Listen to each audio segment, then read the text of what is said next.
तर आज आहे गुरुपौर्णिमा, तर माझी अंघोळ वगैरे झाली होती. त्यानंतर देवपूजा करायला घेतली आणि आज बनवायचा होता मला पुरणपोळीचा स्वयंपाक. तर त्याचीच तयारी चालू होती. इकडं पीठ मळून घेतलं होतं सगळं आणि इथे आपली डाळ शिजली होती. तर असं चाळणीत वाटून घेत होते आणि त्याचं एक्स्ट्राचं पाणी साईडला काढून ठेवलं.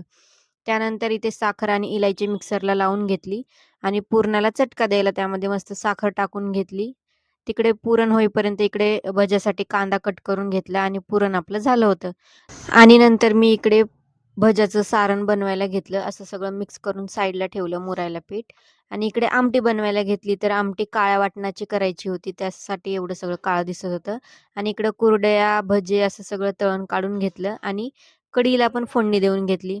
आणि नंतर लास्ट राहिले आपल्या पुरणपोळ्या. तर मस्त पुरणपोळ्याही करायला घेतल्या आणि माझी पुरणपोळी फुगतच नाही. तर मी लय वेट करते पुरणपोळी फुगायचा. तर मस्त आज आपली पुरणपोळी फुगली होती आणि माझं रिॲक्शन तुम्ही बघूच शकता. तर अशा प्रकारे पुरणपोळीचा स्वयंपाक मी बनवला होता आज सगळा.